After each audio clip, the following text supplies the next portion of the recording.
Capturing the history of a time and a place is something muralists have been doing since large-scale public art installations were first introduced thousands of years ago.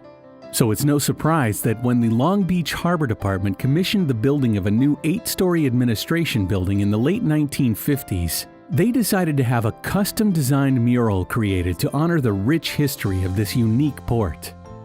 The 74-foot mural tells the story of the Long Beach Harbor and how it changed and evolved over time to become one of the most important ports on the West Coast. Designed by artist Paul Souza along with Sheridan Stanton, who headed the ceramic tile division of the Gladding McBean factory, these two men revived a terracotta technique perfected by Luca della Robbia in the 1400s that had not been used widely since the Renaissance to ensure the color in these fragile tiles would never fade. Looking closely at the mural, you can see that the mural is actually composed of 464 separate tiles, each 28 inches high and 14 inches wide. Each of these was hand-painted and then baked with an underglaze in a high fire. Manufactured in Lincoln, a small town north of Sacramento, the yellowish tiles were then hand-glued onto the front entrance to the building. The attention to historical detail throughout the mural is impressive. Starting at the right, the story begins with the arrival of Juan Rodriguez Cabrillo and his navigator, Bartolomé Ferrelo, who were the first documented Europeans to set foot on the San Pedro Bay, planting the Spanish flag and giving thanks for a safe journey. The two men are accompanied by 6 other seamen, along with 2 of the 3-mast caravels that brought them on this journey.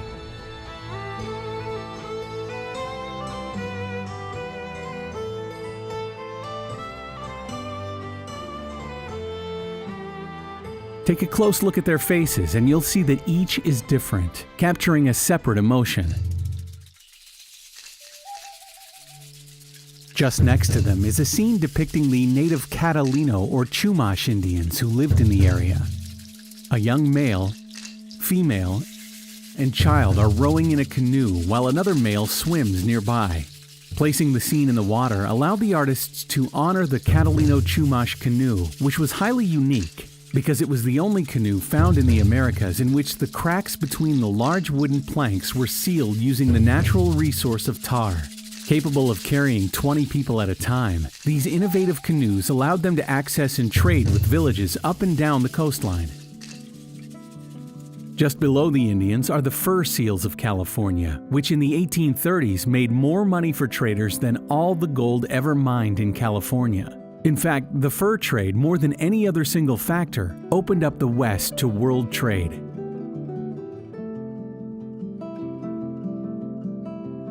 Next, on the left, is Sir Francis Drake's ship, the first English vessel to explore the Pacific coast. Including him on the mural was another way to highlight the global reach of the Port of Long Beach, as Sir Francis Drake was only the 2nd sea captain to circumnavigate the world in a single expedition, connecting Long Beach for the first time to the entire world. Also included in the mural are representations of the whaling industry, which brought the first Caucasian settlers to the area, along with a tribute to the fastest clipper of the time, Flying Cloud. In 1854, this sailing ship made the headlines by setting a world record that was not beat until 1989, 136 years later. Designed by Donald McKay, Flying Cloud made the journey from New York to San Francisco, a voyage of more than 16,000 miles, in only 89 days, while the typical voyage took about 200 days. Even more unusual was the navigator was a woman, Eleanor Creasy, who had studied marine weather and currents since she was a child in Massachusetts. Center stage is the Treaty of Guadalupe Hidalgo, indicating the acquisition by the United States of California in 1848. Also, in the center of the mural, you can see the drawing of a Panama mail packet side wheeler, which carried mail and passengers to California during the gold rush, as well as a group of Spanish dons loading cargo at the harbor. Again, notice the attention to detail, the intricate design on the horse bridle, the shadows on the wheel cart, and all of the individual expressions on the faces of all the people.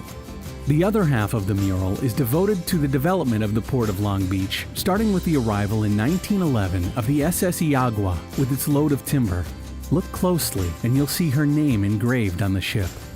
The final scene in the mural is a tribute to the port of the 1960s as it looked when the mural was originally painted.